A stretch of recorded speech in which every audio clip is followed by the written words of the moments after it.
Welcome to Code from Zero, the channel where beginners become confident coders. Learn programming step by step, build real projects, and start from zero to pro. Subscribe and start coding today. Hello everyone. Today is our day 5 of 10 days website challenge. हम 10 days में 10 websites बनाएंगे. तो हमने first day पे अपना portfolio बनाया था, second day पे restaurant and cafe website, third day पे हमने एक लैंडिंग पेज बनाया था एंड फोर्थ डे पे हमने देखा था एक लॉगिन पेज कैसे बनाएं. तो कल जो हमने बनाया था लॉगिन पेज, अब हम उसी से रिलेटेड कुछ चीज़ें आगे करेंगे. जैसे आज हम बनाएंगे एक ब्लॉग वेबसाइट. ब्लॉग वेबसाइट क्या हो सकता है कि जैसे आप उसके ऊपर कोई भी, जैसे उसके ऊपर आप कुछ भी अपना ब्लॉग पोस्ट कर सकते हैं, उसमें आपका लॉगिन पेज भी होगा एंड आप उस पर पोस्ट कर सकते हैं, आप उसमें कुछ लिख सकते हैं. एक ब्लॉग, पूरा एक ब्लॉग वेबसाइट होगी जिसमें कि हम कल का कंसेप्ट भी यूज़ करेंगे एक लॉगिन के रिलेटेड. तो हम अपना कर्सर एआई यूज़ करेंगे. उसके लिए जो प्रॉम्प्ट है वो प्रॉम्प्ट आपको मेरे टेलीग्राम चैनल पे मिल जाएगा. एंड वो प्रॉम्प्ट है create a modern and fully responsive blog website with login system using HTML, CSS and JavaScript.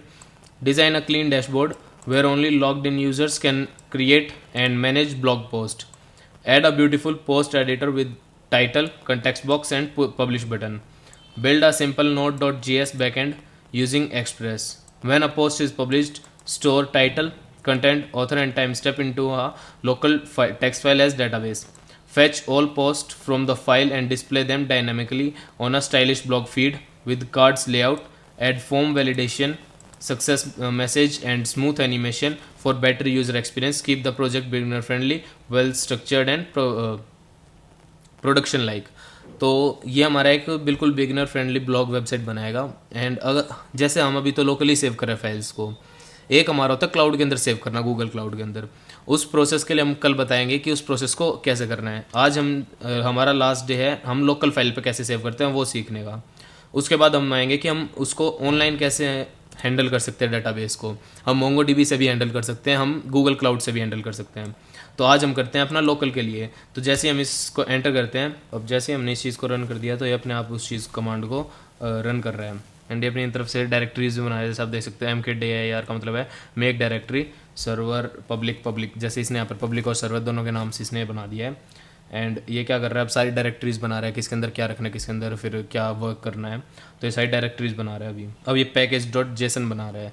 And उसके बाद जैसे ये बन चुका है, इसके बाद ये क्या करेगा, डाटा के अंदर इसको डाल देगा. ये पैकेज हमारा क्या करता है, इसकी सारी डिटेल्स को अपने अंदर रखता है कि हमने कब ये वेबसाइट बनाई है, कैसे क्या बनाई है, हमें क्या क्या चाहिएगा. एंड ये सब उसको कैरी करता है. ये हमारा इंडेक्स हो गया जिसके अंदर कि इसने सारी चीज़ें बनाई है कि हमारा कौन सा बटन कहाँ पर होगा, कैसे हम उस बटन को यूज़ करेंगे एंड कैसे कैसे क्या क्या होगा. वो सब हमारे index.html के अंदर स्टोर होता है. अब ये बना रहे हैं dashboard.html. डैशबोर्ड यानी कि जब हम लॉगिन करेंगे तो सबसे आगे मेन पेज क्या आता है एंड उसके ऊपर हम कैसे कैसे क्या क्या कर सकते हैं, सारी डिटेल्स कैरी करता है. अब ये इसने सारा डैशबोर्ड भी इसका बना दिया. नेक्स्ट है app.js, यानी कि ये सारी इन सब चीज़ों को कंबाइन करके एक app.js यानी कि जावास्क्रिप्ट के अंदर इसको रख रहा है. अब इसने अपनी सारी फाइल्स क्रिएट कर ली. अब ये नेक्स्ट देख रहा है कि हमें क्या चाहिएगा एंड कैसे क्या क्या करना है, किसके अंदर और फाइल्स ऐसी कौन कौन सी जिसके अंदर हमें चेंजेस करने हैं. अब ये वो चीज़ देख रहा है. अभी तो इसने सारी फाइल्स को क्रिएट किया है कि public, CSS and JS and server data, इन सबको क्रिएट किया है मेरे प्रॉम्प्ट के थ्रू, कि जो मैंने प्रॉम्प्ट दिया था कि वो कैसे वर्क कर रहा है. ये जो रीडमी फाइल होती है सबसे इंपॉर्टेंट होती है. इसके अंदर आपको ये पता चल जाता है कि आपको अपनी कैसे इसको चालू करना है, आपको कैसे वेबसाइट बनानी है, कैसे उसको आपको गिटअप पे अपलोड करना है और कैसे उसको लाइव करना है. तो ये सारी चीज़ें हैं.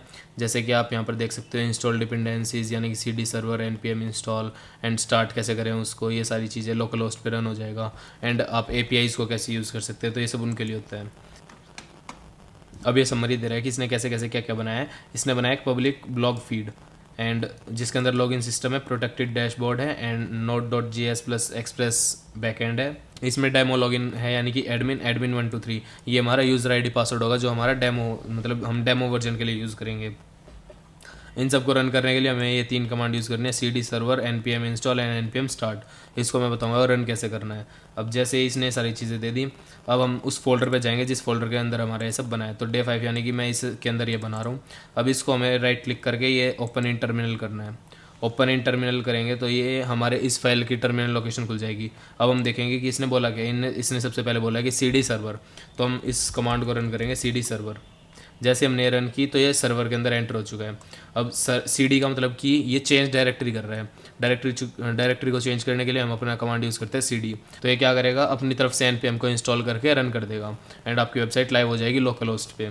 Subscribe my channel and press the bell icon for more updates and regular videos for coding and Python. Thank you so much. और जैसे ही इसने अब हमें कमांड रन करने के लिए बोला है npm इंस्टॉल, मैं इसके ऊपर रन के ऊपर क्लिक कर देता हूँ तो ये npm इंस्टॉल खुद ही करने लग जाता है। हमको यहाँ पर तो ये दिखा रहा था, एक चीज़ और हो सकती है, हम इसको क्या कर सकते हैं, एक कमांड प्रॉम्प्ट के अंदर रन कर लेते हैं। तो कमांड प्रॉम्प्ट के अंदर रन करने के लिए सबसे पहले तो आपको इसका कॉपी करना है पाथ एंड cd के आगे पेस्ट कर देना है, देन cd सर्वर, उसके बाद आपको करना है npm इंस्टॉल। यहाँ पर इसने इंस्टॉल कर दिया तो कमांड प्रॉम्प्ट को हटा के हम करेंगे cd सर्वर। तो cd सर्वर का मतलब था चेंज डायरेक्टरी सर्वर। सर्वर हमारी पहले से ऐड हो चुकी है। अब हम इसके अंदर क्या करेंगे, इसने हमारा जो सर्वर था वो स्टार्ट कर दिया npm स्टार्ट को यूज़ करके। आपको कमांड प्रॉम्प्ट से सबसे पहले क्या करना है, अपनी डायरेक्टरी को चेंज करना है, आपकी जो मेन जिसमें आपकी वेबसाइट है तो उसका पाथ कॉपी करके आपको cd के आगे पेस्ट कर देना और डायरेक्टरी चेंज करके आपको उस पर ले जाएगा।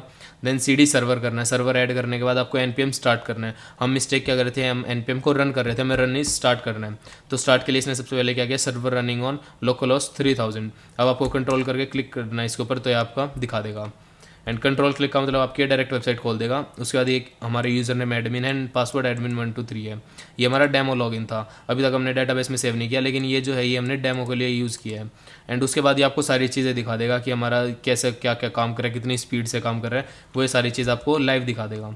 एंड जैसे मैं इसके अंदर लॉगिन के ऊपर क्लिक करता हूँ, हमारा इसमें था एडमिन यूज़र नेम था एंड एडमिन 123 हमारा पासवर्ड था।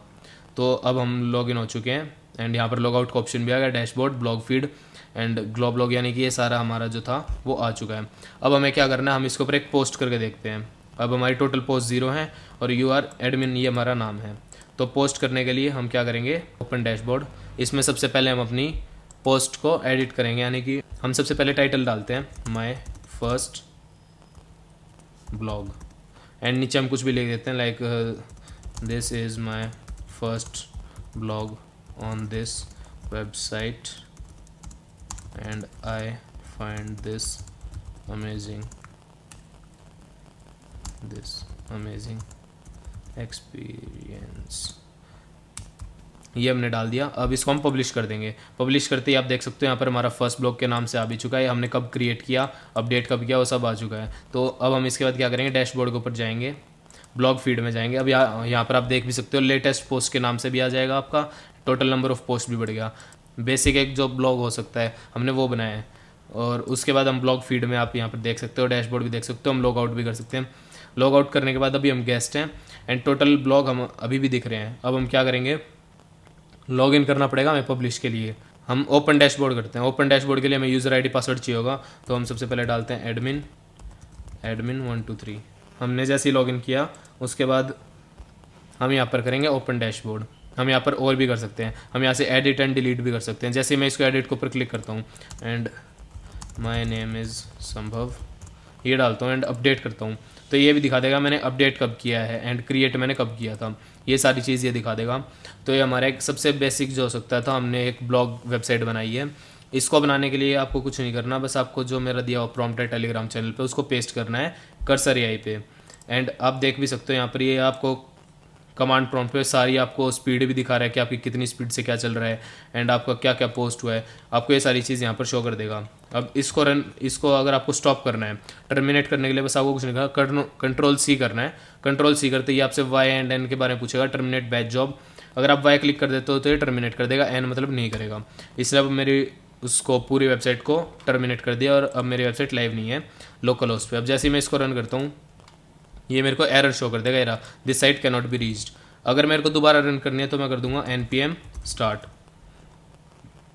ये स्टार्ट हो चुकी है, आप देख सकते हो पीछे मेरी वेबसाइट स्टार्ट हो चुकी है। और जो मेरा ब्लॉग था वो अभी भी ऐसे का ऐसा ही है, ये कहीं नहीं गया क्योंकि ये सारा मेरे डेटाबेस में, लोकल डेटाबेस में सेव हो चुका है।